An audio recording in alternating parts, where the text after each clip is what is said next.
Hello and welcome. I'm Geeta Mohan and you're watching India Today Global. Let's begin with the top story. British Prime Minister Sir Keir Starmer is in India's financial capital, Mumbai, on a two-day visit. He brings along a delegation of more than 125 entrepreneurs, cultural leaders and university vice-chancellors after India and the UK signed the historic Free Trade Agreement, also called the Comprehensive Economic Trade Agreement, on the 24th of July during Prime Minister Modi's visit to the UK. But what does this visit entail? Take a look. After India's historic signing of the Free Trade Agreement with the United Kingdom, also called the Comprehensive Economic and Trade Agreement, on July 24th this year, British Prime Minister Sir Keir Starmer has landed in India's financial capital, Mumbai, for a two-day visit. The FTA signed during Prime Minister Narendra Modi's visit is due to come into effect next year. Prime Minister Starmer is leading a delegation of 125 CEOs, entrepreneurs, cultural leaders and university vice-chancellors to boost trade relations between both countries. This is also the biggest UK trade mission ever to come to India.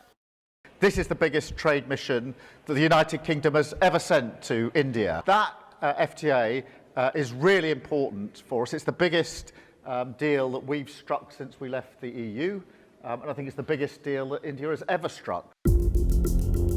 But the matter of issuing visas to Indian workers and students is not priority for Prime Minister Starmer when he meets Prime Minister Modi on Thursday.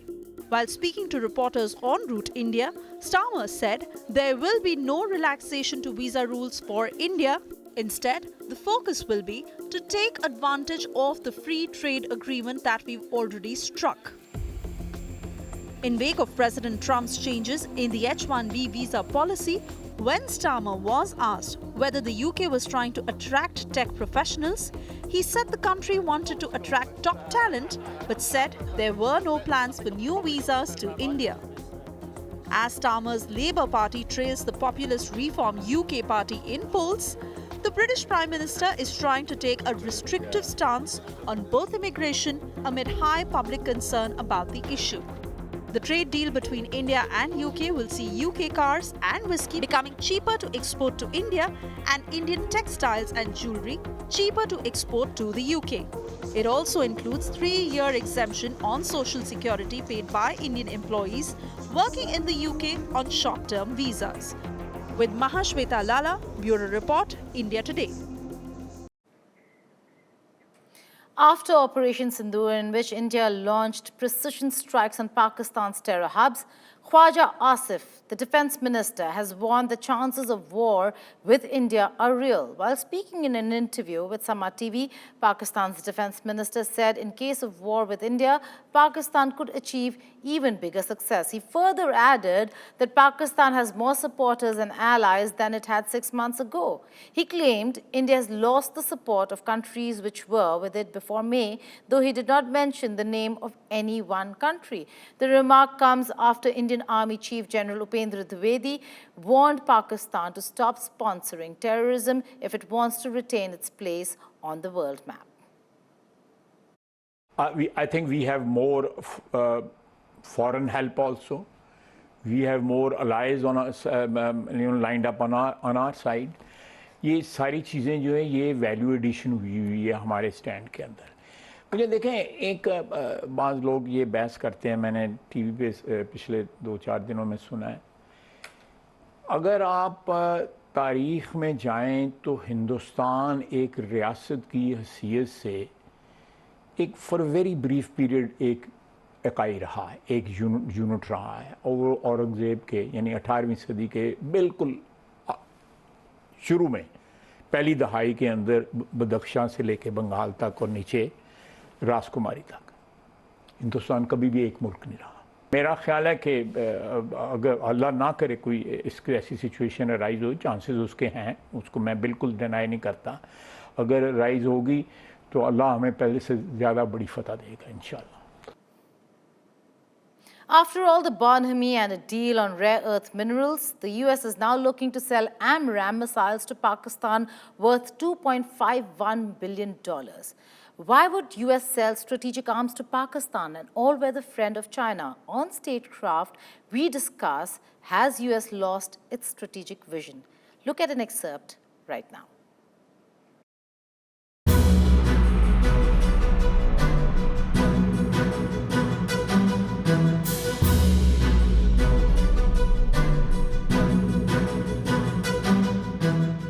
Pakistan is about to get a fresh supply of American firepower, the AIM-120 AMRAM, one of the most advanced air-to-air missiles in the world. It's a deal worth billions, born out of quiet corridors and loud ambitions. Signed off under Trump's watch, this isn't just about missiles. It's about momentum. It's about a Washington-Islamabad reboot, sealed in smoke trails and signatures. But as Pakistan leans on China for almost every screw and sensor in its defense ecosystem, the question burns brighter. Is America arming a friend or feeding its rival through the back door? Is Trump selling America's security? And is China going to be the big gainer in this strategic war? Hello and welcome. You're watching Statecraft with me, Geeta Mohan.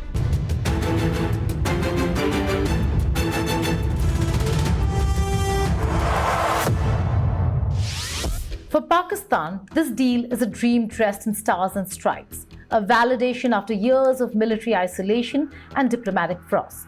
For the US, it's a gamble, a handshake with a country that calls Beijing its all-weather friend. The missiles will modernize Pakistan's aging F-16 fleet, sharpen its combat edge, and rewrite its air war playbook. But at what cost? Can America really afford to share cutting-edge technology with a nation that shares its secrets and sometimes its enemies with China? The deal is official. US Department of War, formerly known as the Department of Defense, has approved a $2.51 billion contract with Raytheon, covering the production of AIM-120C8 and AIM-120D3 variants. Completion by May 2030. The fine print hides the real twist. The number of missiles heading to Pakistan remains undisclosed. The roots of Pakistan and America's defense relationship go deep and often toxic. In the Cold War, the US armed Pakistan to counter the Soviets, flooding it with jets and missiles. When sanctions came in the 1990s over Pakistan's nuclear tests, the flow stopped temporarily. The 9/11 era revived the pipeline under counter-terrorism cooperation. But every time trust was built, Pakistan found a way to break it. Osama bin Laden's hideout in Abbottabad being Exhibit A. Now Trump's missile diplomacy appears to resurrect the old partnership, but under very different global circumstances. President Trump does not have much love to give when it comes to China, and yet Pakistan is China's closest military partner. Irony couldn't fly higher. The risk is real, and history is proof. Reverse engineering is Pakistan's favorite sport, and China's an art form. From fighter jets to drones, Pakistan's joint ventures with Beijing thrive on imitation. Introduce a new missile into that environment, and you're practically inviting a lab inspection from Chinese defense scientists. For Pakistan, this sale isn't just an upgrade, it's validation. After years of global skepticism, sanctions, and economic collapse, the US handshake restores its image. It allows Pakistan's generals to tell their people and Beijing that Washington still trusts them. The timing of this deal also carries a geopolitical message. Just months after the May 2025 clashes between India and Pakistan, Trump pushed for a ceasefire, a move Islamabad eagerly credited him for. By rewarding Pakistan with missiles soon after, Trump transforms peace brokerage into arms brokerage. It's political theater masquerading as strategy. But who benefits?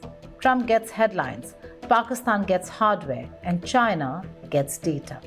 The only loser might be the very America First doctrine Trump claims to champion. and Pakistan's defense industry something to boast about. But even as they celebrate, one truth stands stark. Pakistan remains dependent on China for weapons, on the US for validation, and on loans for survival. Missiles may buy power in the sky, but not sovereignty on the ground. For India, the implications are unmistakable. A more capable Pakistan Air Force alters strategic calculations along the line of control. The Indian military will likely respond with rapid modernization, more Rafales, more Meteor missiles, and accelerated indigenous programs like the AMCA. The arms race spiral spins faster, stability slips further, and at the center of it all sits Trump's signature, a symbol of how one deal can tilt an entire region's security equation. Canadian Prime Minister Mark Carney has lauded US President Donald Trump's attempts at bringing peace between India and Pakistan during Operation Sindoor, although India has rejected those claims. Carney met President Trump at the White House and gave him credit for influencing global affairs. Trump had in the past on several occasions claimed to have brokered a peace deal between India and Pakistan during Operation Sindoor, but India has always maintained that ceasefire was reached after Pakistan's DGMO called his Indian counterpart and requested for a truce. This is the Canadian Prime Minister's second visit to the White House and comes ahead of next year's review of the United States-Mexico-Canada agreement. You kindly hosted me and some of my colleagues a few months ago, and I said at the time, you are a transformative president. And since then, the transformation in the economy, unprecedented commitments of NATO partners to defense spending, peace from India, Pakistan through to Azerbaijan, Armenia, disabling Iran as a force of terror, and now, and I'm running out of time, but this is in many respects the most important. After the conclusion of the ongoing indirect talks between Israel and Hamas on the second day in Egypt's Sharm el-Sheikh, a senior Hamas official, Tahir al-Nono, said that Hamas and Israel have exchanged lists of detainees to be released on the basis of agreed criteria and numbers. Hamas has also sought US and Israeli guarantees of a permanent end to the war. The statement also mentioned that Hamas delegation demonstrated positivity and sense of responsibility required to achieve necessary progress and finalize the agreement. The mediators are, meanwhile, trying to remove obstacles to implement the ceasefire agreement. Meanwhile, Turkey President Recep Tayyip Erdogan said it was neither fair nor realistic to put the burden of achieving peace in Gaza solely on Hamas and Palestinians, and that Israel must stop its attacks in order for peace efforts to succeed. Filistin Direniş Örgütü Hamas, the Palestinian resistance group Hamas responded very positively to Mr. Trump's peace plan. Thus, it clearly demonstrated its will for peace. However, it is a fact that peace is not a single-winged bird. Placing the entire burden of peace on Hamas and the Palestinians is neither a fair, correct, nor realistic approach. Currently, the greatest obstacle before the path leading to peace is Israel's attacks.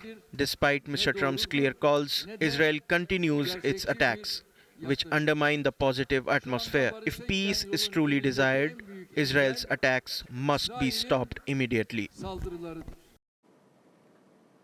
I spoke with Ahmed Abu Amsha, 43-year-old music teacher in Gaza, who's transforming the lives of traumatized children through the power of song. Forced to live on beaches and makeshift camps after repeated bombings, Abu Amsha and his small community are battling hunger, disease, and collapsing infrastructure. Yet, amid the devastation, he brings moments of joy and normalcy to children. Listen in to this exclusive conversation. Ahmed, I'd like our viewers to see this video that you made with the kids, because that just goes to show the everyday fear that kids live in and how you're trying to turn that around. Now, this was a video that you put out using drone sounds, because there was continuous drone sound through the day, and how you turned it into music. What made you really think of making a video and using it as music with the children? Okay, about the drone, you know, it's always exist.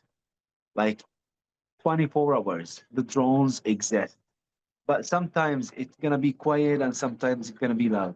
Uh, Once upon a time, we have a, activity with the kids, and the drone was very loud, and the kids told me, "Mister, please stop. We can't hear you. The drone sound is very loud. It's annoying. It's terrible. Really, it was very, very, very loud." So I told them, "No, we will not stop. We're gonna sing with it." They told me, "How we gonna sing with it?" I told them, Okay, let make it like like a ground music, holding one note, like and we're gonna sing with it like shel shel ya jamali shel. It's gonna go like So they love the idea, and we sing it, and I grab my phone and record this song. I I I never imagined that video. I wake up in the morning, 1 million views. Oh my God. شيل شيل يا جمالي شيل يا حوطك بالله دم الشهيد معطر بالهيل ليل يا ليلو ويل ويل عالظالمي ويل ويل من الله لا أسهر على نجوم الليل أنا ناديله شيل شيل يا جمالي شيل يا حوطك بالله دم الشهيد معطر بالهيل ليل يا ليلو ويل ويل عالظالمي أسهر على نجوم الليل أنا ناديله شيل شيل يا زماني شيل يا حوطك بالله دم الشهيد معطر بالليل يا ليله ويل ويل عالظالمي ويل ويل ويل لا أسهر على نجوم الليل أنا ناديله شيل شيل يا زماني شيل يا حوطك بالله دم الشهيد معطر بالليل.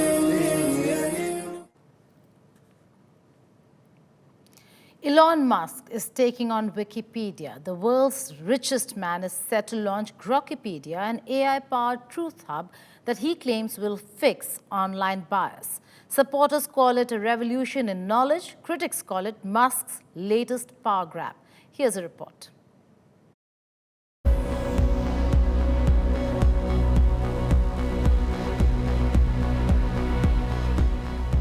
You have heard of Wikipedia, the world's go-to source for knowledge. But now, Elon Musk wants to change that. Meet Grokipedia, the billionaire's brand new project that could soon rival Wikipedia itself. Musk says, and I quote, version 0.1 early beta, unquote, of Grokipedia will launch in just 2 weeks, powered by his artificial intelligence company xAI. So what is it all about? According to Musk supporters, Grokipedia aims to become the world's most accurate knowledge source, built for humans and AI and free from bias or hidden agendas. In other words, it is supposed to tell the truth, no filters, no political correctness. But critics say this is just part of a larger push by right-wing billionaires, including Musk, to reshape the media landscape. They point out that Musk has accused Wikipedia of being woke, while his own AI chatbot, Grok, has faced backlash for spreading far-right and even anti-Semitic content. And as the US media scene tilts further towards political polarization, with Trump's allies attacking traditional outlets and billionaires buying up media giants, Musk's Grokipedia could be his boldest and most controversial move yet. Will Grokipedia truly reinvent online knowledge or rewrite it? We'll find out soon, because Elon Musk's war on information has just begun. Vishorik Shah, Bureau Report, India Today Global. The US Senate confirmed Sergey Gore as the next ambassador to India. This comes amid ongoing tariff talks between the US and India. Gore is the trusted and close aide of President Donald Trump. He was confirmed by an en bloc Senate vote that approved 107 appointments despite a US government shutdown. The final tally was 51 in favor, 47 against. Trump, who had described Gore as a great friend, will also be the special envoy for South and Central Asian affairs. Other nominees confirmed include Paul Kapoor of California as Assistant Secretary of State for South Asian Affairs and Anjani Sinha of Florida as Ambassador to the Republic of Singapore. That's all in this edition of India Today Global. Before I go, I leave you with this. Stars, stories and statements. Looks, the Chanel show at Paris Fashion Week wasn't just about couture. It was a celestial blend of glamour and gossip that kept everyone talking. Sujata Sharda with this report. Goodbye and take care.